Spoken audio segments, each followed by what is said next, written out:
Sutra. Translated into English by Kosho Yamamoto. 1973 from Dharmakshema's Chinese version. Chapter 28, Bodhisattva Highly-Virtuous King, B. Bodhisattva Mahasattva all-shining highly virtuous king said to the Buddha, if those who have performed the grave offenses, those who have slandered the Vipulya Sutras, those who have committed the 5 deadly sins, and the Ekantaka all have the Buddha nature, why then do they fall into hell?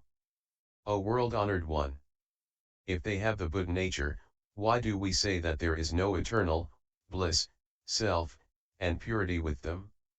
O world-honored one! If one who has cut off the root of good is an Ekantaka, why is it that, when cutting off the root of good, the root of the Buddha nature is not cut off? If the Buddha nature is cut off, how can we talk of the eternal bliss, self, and the pure? If there is no such cutting off, why do we speak of the Ekantaka? O world-honored one! Those who have committed the 4 grave offenses are called persons not fixed. Those slanderers of the Vipulya Sutras, those who have committed the 5 deadly sins, and the Ekantaka are termed those who are not fixed. If such as these are to become fixed, how can they attain unsurpassed enlightenment? Even those who have attained such stages as Srotapana up to Pratyekabuddha are likewise called persons not fixed. Even if those who are at the stages of Srotapana up to Pratyekabuddha can indeed become fixed, they can never attain unsurpassed enlightenment. O world-honored one! If those persons who have committed the 4 grave offenses are those not fixed, those of the stages of Srotapana up to Pratyekabuddha are also those not fixed. If they are to be called non-fixed, the all-Buddha Tathagata must also be non-fixed. If the Buddha is one not fixed, the body and nature of Nirvana, too, must be called not fixed. Even all laws dharmas, too, must be called not fixed. Why not fixed? When the Ekantaka makes away with the Ekantaka within, he can attain Bodhi enlightenment. The same must be the case with all Buddhas. Even though entering Nirvana, they might come back and not enter Nirvana. If things proceed thus, we can say that the nature of Nirvana is not fixed. Not being fixed, there can never be the eternal bliss, self, and the pure. How can we say that the Ekantaka and others can reach Nirvana? Then the world-honored one said to Bodhisattva Mahasattva all-shining highly virtuous king, well said, well said. To benefit and give peace to innumerable beings, to pity all the world, to augment the practice of the way of all bodhisattvas who aspire to Bodhi, you put these questions. O good man! You have, in your past, already drawn near to an innumerable number of all Buddhas and have cultivated, at the places of all Buddhas, all good deeds. You have long accomplished the virtue of Bodhi, subdued and driven away all Maras. You have already taught innumerable beings and enabled them to attain unsurpassed Bodhi. You have for a long time fathomed the very deep and closely guarded store of Dharma of the all-Buddha Tathagata, and you have put such questions to all the Buddha Tathagatas of the past as many as the sands of innumerable and boundless Ganges. I have never until now met any human, God, Sramana, Brahmin, Mara, or Brahma who has put such questions to the Tathagata. Now, listen carefully, listen carefully. I shall now explain clearly. O good man! The Ekantaka is not fixed. If fixed, he could not gain unsurpassed enlightenment. As he is not yet fixed, he can indeed gain it. You say that unless he has cut off the Buddha nature, how could an Ekantaka cut off the root of all good? O good man! There are 2 kinds of root of good. One is internal, and the other external. The Buddha nature is neither internal nor external. Because of this, there is no cutting off of the Buddha nature. Also, there are 2 kinds. One is defiled, and the other undefiled. The Buddha nature is neither defiled nor non-defiled. Because of this, there is no cutting off. Also, there are 2 kinds. One is eternal, and the other is non-eternal. the Buddha nature is neither eternal nor non-eternal. Because of this, there is no cutting off. If cut, it will come back again and be gained again. If it comes back and cannot be gained, this is non-cutting. If what is gained is cut off, this is an ekantika. A person who performs the 4 grave offenses is also one not fixed. If fixed, one who has performed the 4 grave offenses could not gain unsurpassed bodhi. One who slanders the Vaipilya is also not fixed.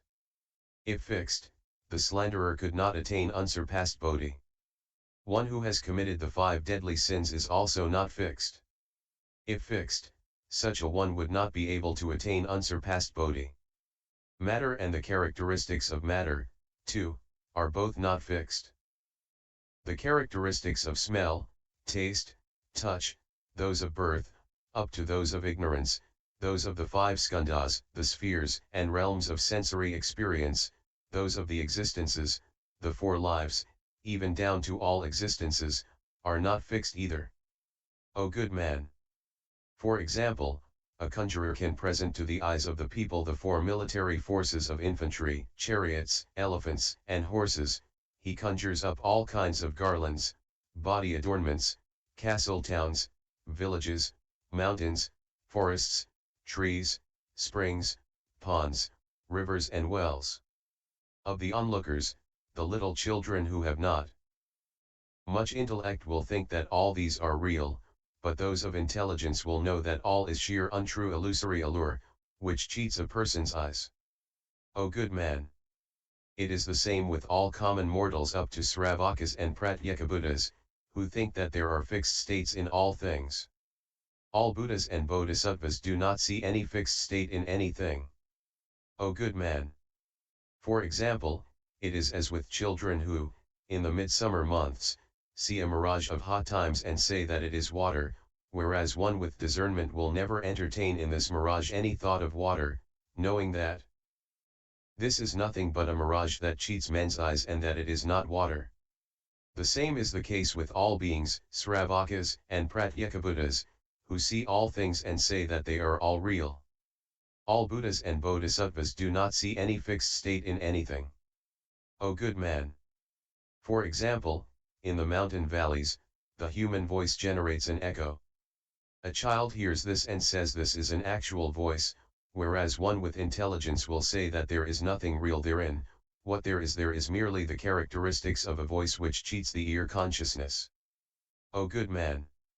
It is the same with all beings, Sravakas and Pratyekabuddhas, who see fixed characteristics in all things, whereas all Bodhisattvas and others think that all things have no fixed states and that all are non-eternal, void, and all equal and have no birth or death. Hence, the Bodhisattva sees that all things are non-eternal. O good man! There are also fixed states. How fixed? These are the eternal, bliss, the self, and the pure. Where are they? There is nirvana. O good man! The fruit of attainment of the Srotapanna, too, is not one that is fixed. Being not fixed, only after 80,000 kalpas can he attain unsurpassed bodhi. The state of Sakritagaman is not fixed either. Not being fixed, such a person attains unsurpassed bodhi after 60,000 kalpas. That of Anagaman is also not fixed. Not being fixed, such a one attains unsurpassed bodhi after 60,000 kalpas. That of the Arhat, too, is the same. Not being fixed, he gains the unsurpassed bodhi mind after 20,000 kalpas. It is the same with the fruition of the Pratyekabuddha. Not being fixed, he attains the unsurpassed bodhi mind only after 10,000 kalpas. O good man! The Tathagata now reclines at Kusinagara between the twin sal trees, in the posture of a lion, and shows himself as entering nirvana, and all those disciples of his who have not yet attained arhatship and all malas are smitten with great apprehension and sorrow. Also, devas, humans, asuras, gandharvas, garudas, kimnaras, mahoragas, and others make great offerings. All people are now ready to burn him. With 1000 tans, 1 tan equals either 16, 20, or feet of finely woven woolen cloth, in which to wrap his body and lay him in a coffin of 7 gems, embalmed with fragrant oil and covered over with all kinds of fragrant wood. Only 2 tans cannot be burnt off.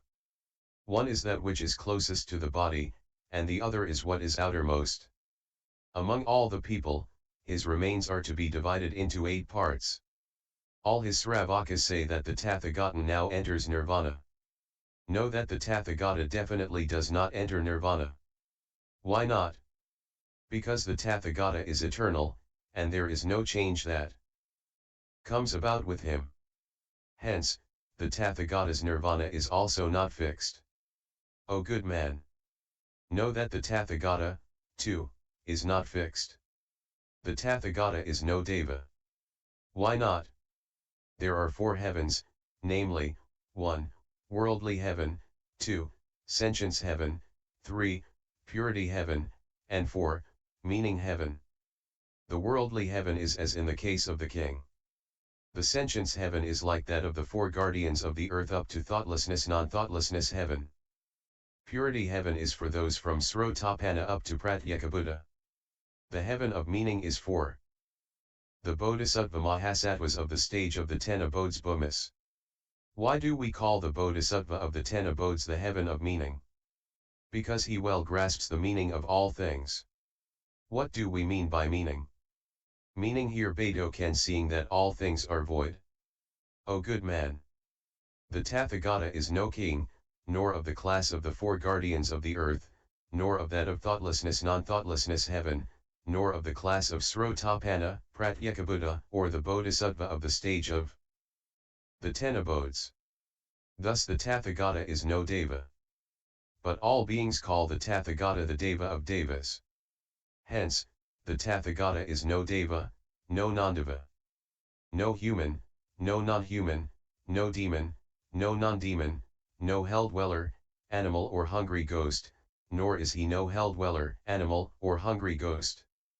He is no being, he is no dharma, and not no dharma. He is not matter-rupa and not non-matter.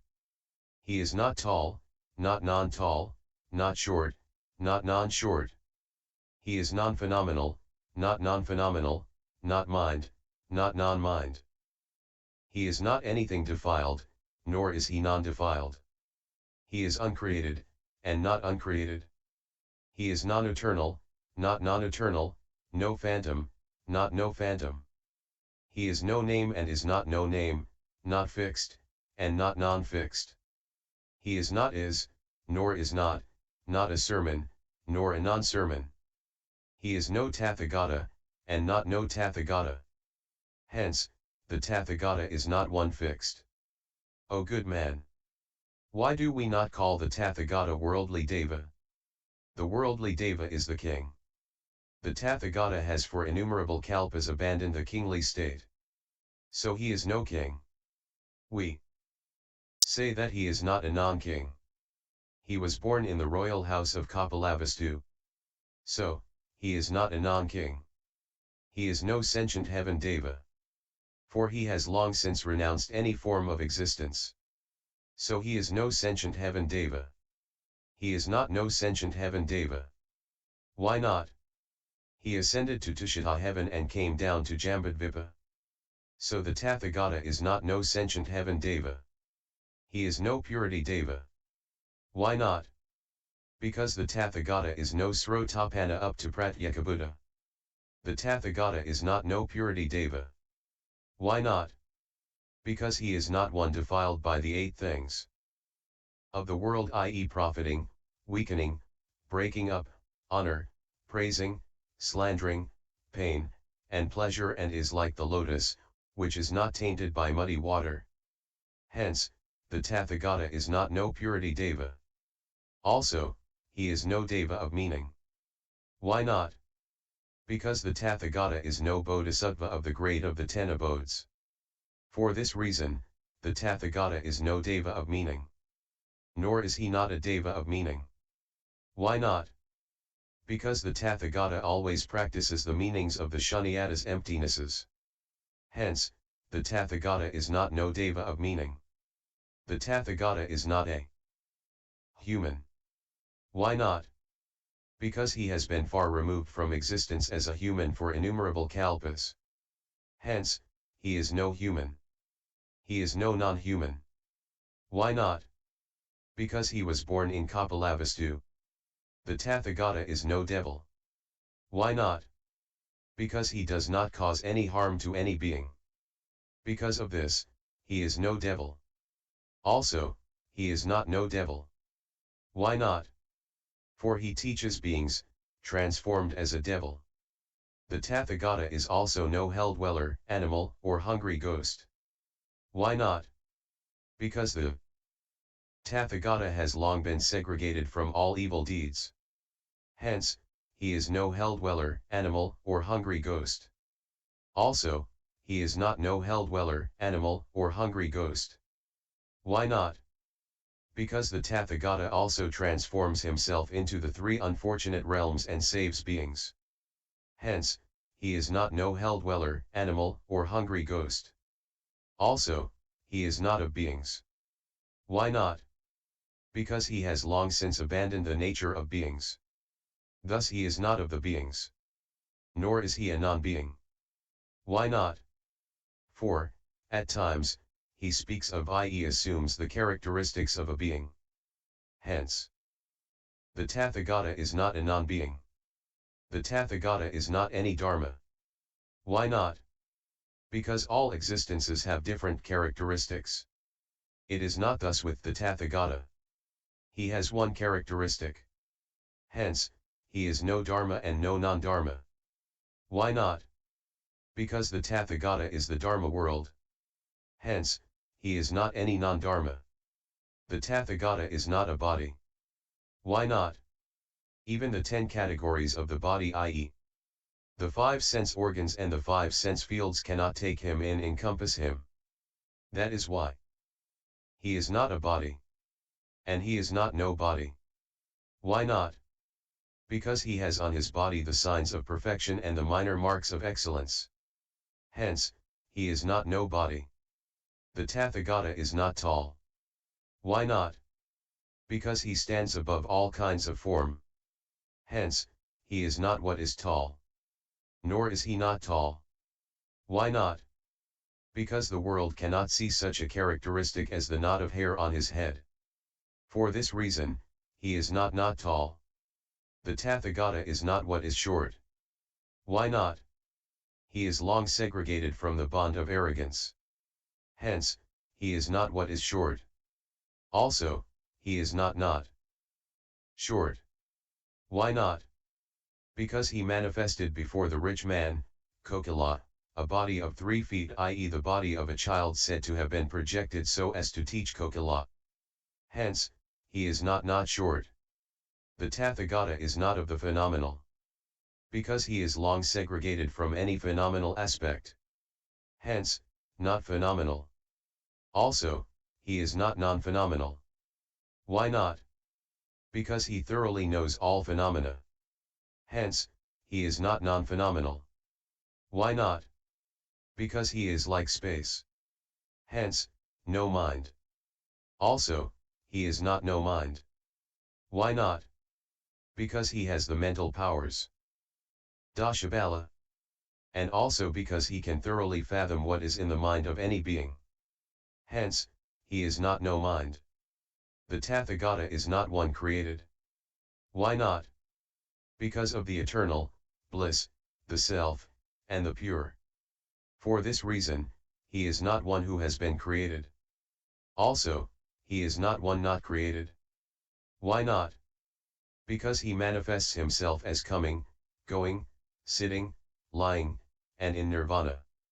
Hence, he is not created. The Tathagata is not eternal. Why not?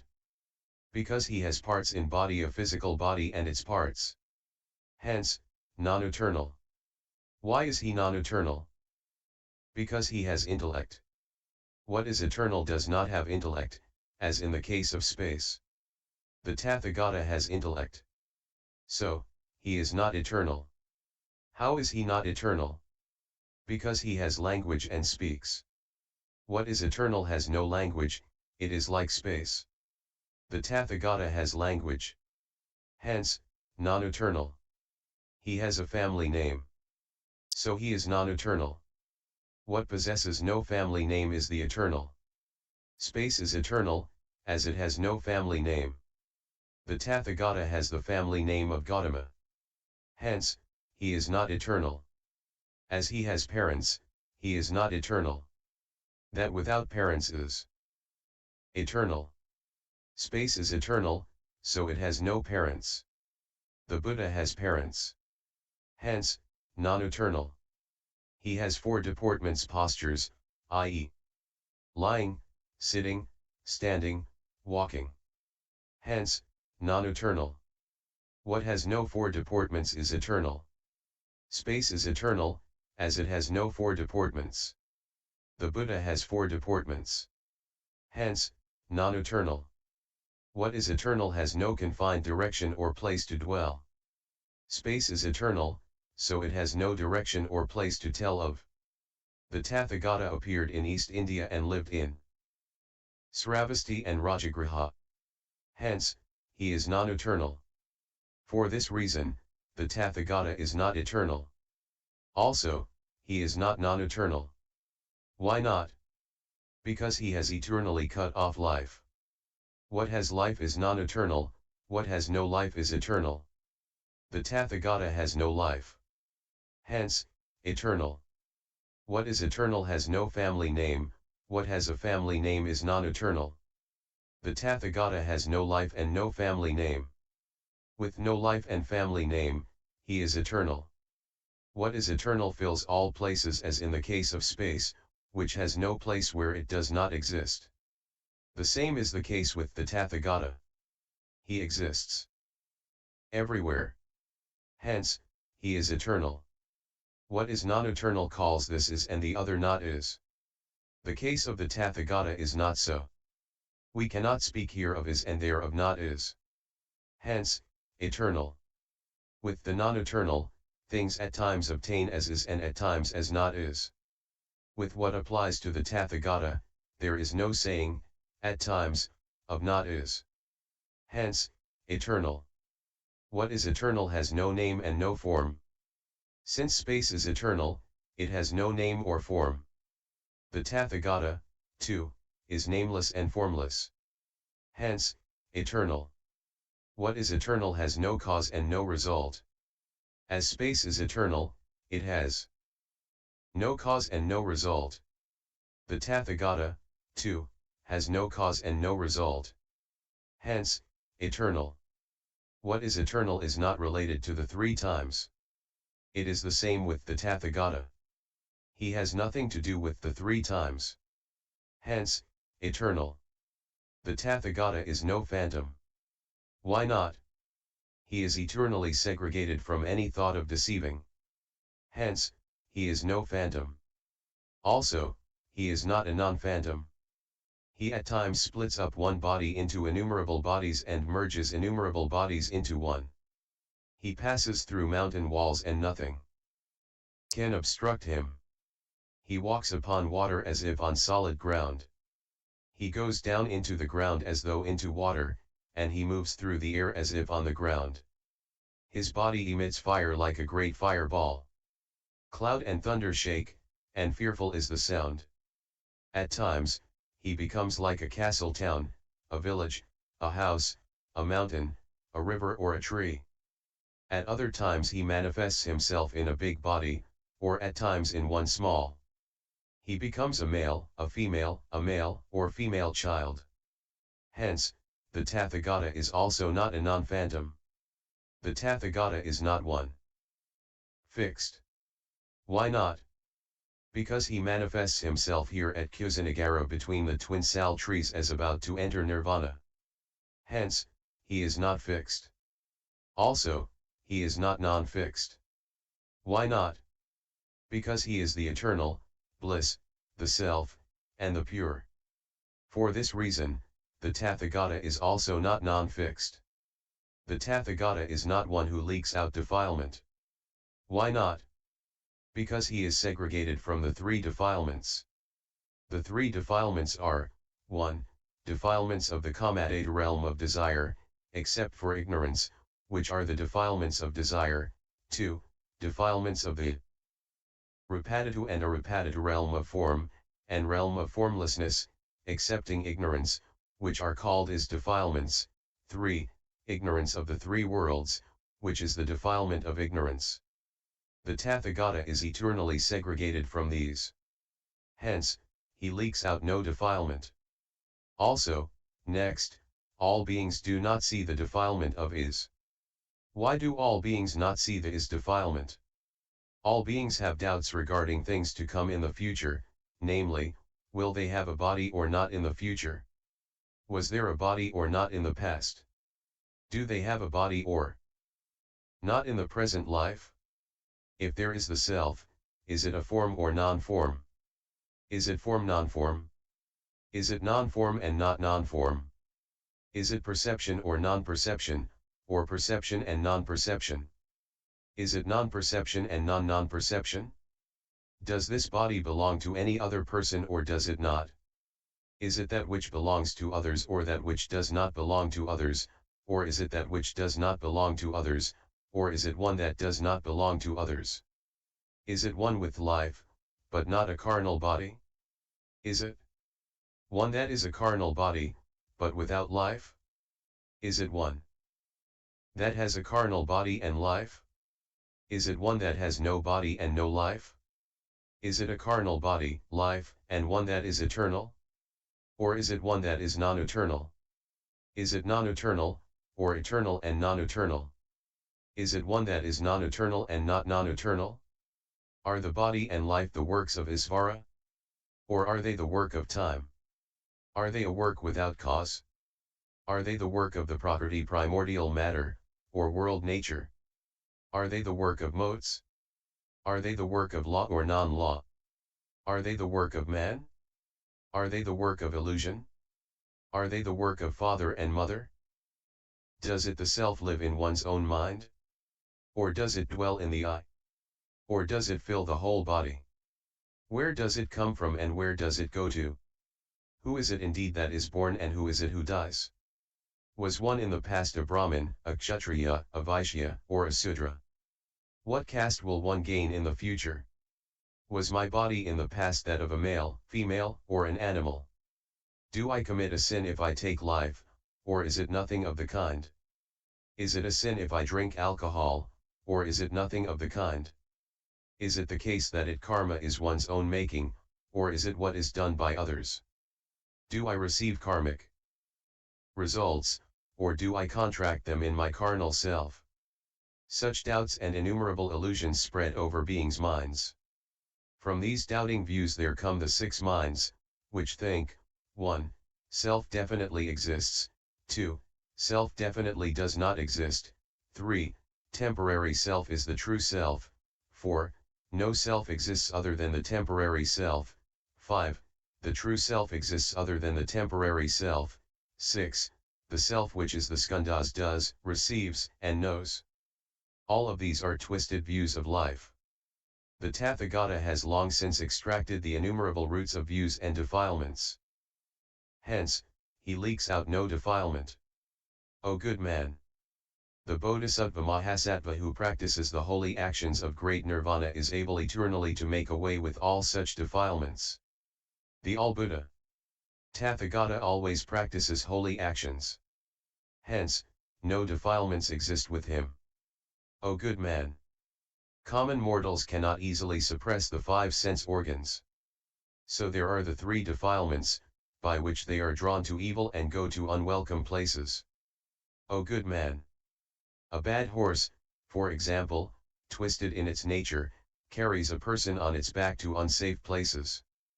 It is the same with the man who does not have good control of his five sense organs and who departs from the good way to nirvana and gains birth in all kinds of unfortunate realms. For example, an evil-minded elephant not yet broken in will not carry the rider to where he desires to go, and will leave the castle town and seek the wilderness. It is the same with the person who does not have good control over the five sense organs. This carries him away from the castle town of Nirvana into the great stretch of wasteland of birth and death. O good man, this is as in the case of a minister of twisted mind who makes the king do evil. It is the same with the minister of twisted mind of the five sense organs. He always teaches people to do innumerable evil things. O good man. This is similar to a bad son, who, if not taught by teachers, elders, and parents, will always commit evil deeds. So do things obtain with one who does not have control over the five sense organs. Such a person does not give ear to the good injunctions of teachers and elders, and there is no end of evil he will not do. O good man. Common mortals do not have control over their five sense organs and always suffer from the robbers of hell, animals, and hungry ghosts. Also, the manifold harm of the malignant robbers extends even to good people. O good man. As common mortals do not have control over the five sense organs, the storms of the five dusts, i.e. of the five sense fields, overtake them. For example, if pasture cows are not well guarded, they will ravage the seedlings and plants that have been cultivated. Common mortals do not have control over their five desires and suffer variously. O good man. When the Bodhisattva Mahasattva practices great nirvana and holy actions, he always guards his five sense organs well. He fears greed, anger, ignorance, arrogance, and jealousy, because he has to arrive at all good dharmas. O good man. One who guards well the five sense organs guards well the mind. One who guards well the mind guards well the five sense organs. For example, when men guard the king, the land is well protected. One who protects the land well guards the king. It is the same with the Bodhisattva Mahasattva. On hearing this great Nirvana Sutra, one gains wisdom. Through wisdom, one gains the exclusive mind. If the five sense organs are loose set, the mind ceases to act. Why? Because of the wisdom of mindfulness. O good man. This is as in the case of the pasture keeper who checks his cows from going east and west and damaging the crops. It is the same with the Bodhisattva Mahasattva. Working up mindfulness wisdom, he guards the five sense organs, so that they will not get out of control. His mindfulness wisdom sees no form of self, what comes out of self, beings, or what they enjoy. He sees all things as when he sees Dharmata, essence of reality. And what he sees is all like the earth, stones, tiles, and gravel. For example, a house comes about by various combinations of elements and not by any fixed nature of its own. He sees that all beings are no other than combinations of the four great elements and the five skandhas, and that they have no fixed nature. As there is no fixed nature, the Bodhisattva does not greedily cling. All common mortals think that they exist. So they have the worry of defilement. When the Bodhisattva Mahasattva practices great nirvana and has mindfulness wisdom, he does not cling to any being. Also, next, the Bodhisattva Mahasattva, practicing the great Nirvana Sutra, does not cling to any being or the diverse external forms of things. O good man.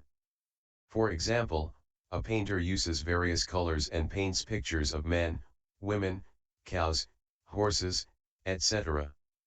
Common mortals, devoid of intelligence, see these and take them to be real men, women, etc. But the painter knows that they are not men and women. It is the same with the Bodhisattva Mahasattva. In the various aspects of things, he sees only the aspect, but never many forms of beings, right to the end. Because he has mindfulness wisdom. The Bodhisattva Mahasattva, as he practices great nirvana, might see a beautiful woman. But, to the end, he does not gain a clinging thought. Why not? Since he thoroughly looks into what meets his eye. O good man. The Bodhisattva Mahasattva knows that there resides no pleasure in the five desires and that joy never endures there. This is like a dog that bites at a dead bone, like a man holding fire against the wind, a cask of venomous serpents gained in a dream, fruit trees. on the wayside which easily gets struck by many people, a piece of meat for which many birds compete, foam on water, the warp of a woven piece of cloth which has now come to an end, a prisoner having to go to a prison citadel, or whatever is temporary and cannot endure long. Thus, desires are meditated upon and it is seen that there is much that is wrong. Also, next, the Bodhisattva meditates on all beings. Connected with color, smell, taste, and touch, there has always been worry for innumerable kalpas. The size of the bodies and